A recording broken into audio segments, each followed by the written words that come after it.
بلقیس ریاض Europe کے قیام کے زمانے کی بات ہے۔ میں لندن میں اپنی سہیلی کے پاس ٹھہری ہوئی تھی۔ ایک روز مجھ سے کہنے لگی کہ آؤ تمہیں جنگل کی سیر کرواتی ہوں۔ جنگل میں نہ بابا جی، مجھے وہاں جاتے ہوئے ڈر لگتا ہے۔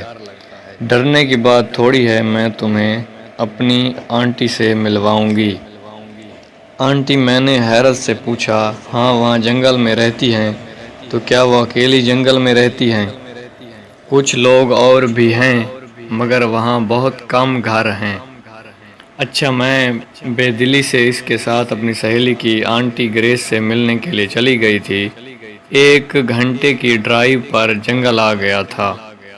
ہم دونوں ایک چھوٹے سے گھر میں آنٹی گریس کو ڈھونڈنے لگی تھیں۔ وہ باورچی خانے میں چائے کا اہتمام کر رہی تھیں۔ شاید انہیں ہماری آمد کی اطلاع مل چکی تھی۔ وہ خوشی خوشی باورچی خانے سے نکل کر ہم دونوں سے ملیں۔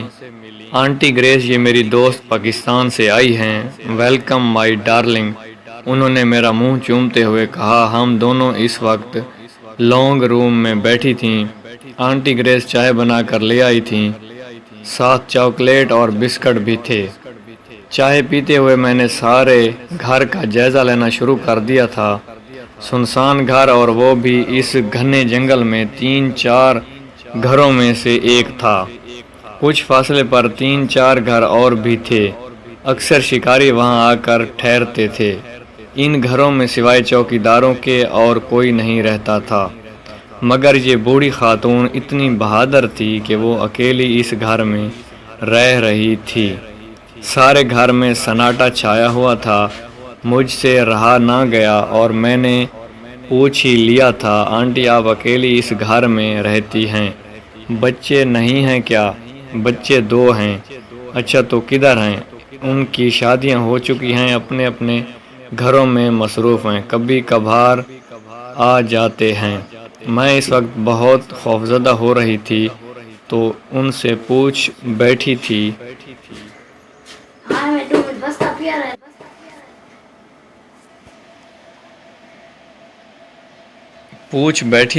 آنٹی آپ کو اکیلے گھر میں ڈر نہیں لگتا؟ میرا مطلب یہ ہے کہ شہر میں گھر ہوتا تو اکیلے رہنے میں کوئی قباحت نہیں تھی، مگر یوں اکیلے رہنا تو بہت ہی مشکل ہے۔ میں اکیلی تو نہیں رہتی ہوں، بہت سے لوگ میرے ساتھ رہتے ہیں۔ چائے پینے کے بعد وہ ہمیں برآمدے میں لے گئی تھیں۔ کمرے سے ایک سیٹی اٹھا لائی تھیں اور سیٹی کو بجانا شروع کر دیا تھا۔ ابھی چند ہی لمحے گزرے ہوں گے تو بہت سارے پرندے آ کر ان کے کندھوں پر بیٹھ گئے۔ رنگا رنگ کے خوبصورت پرندے تھے۔ وہ مسکرائیں اور بتانے لگیں، یہ میرے ساتھی ہیں، میرے ساتھ کھانا کھاتے ہیں، میں ان سے باتیں کرتی ہوں۔ دیکھا، ڈھیر سارے بچے ہیں، وہ ایک پرندے کے منہ کو چومتے ہوئے بتا رہی تھی۔ میں حیران سی آنٹی گریس کو دیکھ رہی تھی، جو ان پرندوں کے ساتھ خوش و خرم دکھائی دے رہی تھی۔ میری حیرانگی کو دیکھتے ہوئے وہ مجھ سے گویا ہوئی، نہ صرف پرندے میرے بچے ہیں، بلکہ 2 بلیاں اور 2 کتے بھی ہیں۔ میں پریشان ہو گئی تھی، پوچھ ہی نہ سکی تھی۔ اس گھنے جنگل میں اکیلے رہنا، اور وہ بھی بوڑھی خاتون کا، یہ بات میرے لیے بہت ہی حیران کن تھی۔ صرف پرندوں کو اپنی اولاد بنایا ہوا تھا۔ آنٹی گریس نے 2 بلیوں کو بلایا اور وہ چپ چاپ آ کر ان کے قریب بیٹھ گئی تھیں۔ کتے اس وقت کہیں گھوم پھر رہے تھے۔ آنٹی، یہ جانور یعنی کتے اور بلیاں آپس میں لڑائی نہیں کرتے؟ میری بات کا جواب دیتے ہوئے بتانے لگیں، پہلے پہل تو ان کے لڑائیاں ہوتی تھیں، مگر میں نے ان کی تربیت کرنے میں بڑی محنت صرف کی ہے۔ اب اتنے مہذب اور منظم ہو گئے ہیں کہ جوں ہی لڑنے کی کوشش کرتے ہیں تو میرا اشارہ پاتے ہی خاموشی سے اپنی اپنی جگہوں پر بیٹھ جاتے ہیں۔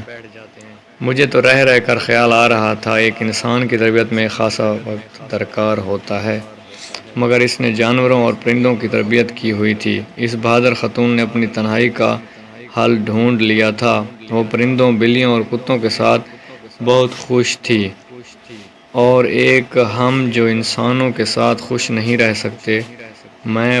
میں واپس آتے ہوئے سوچ رہی تھی کہ اس دنیا میں طرح طرح کے لوگ بستے ہیں، ایک خدا ہی ہے جو انسان کو جینے کا موقع دے۔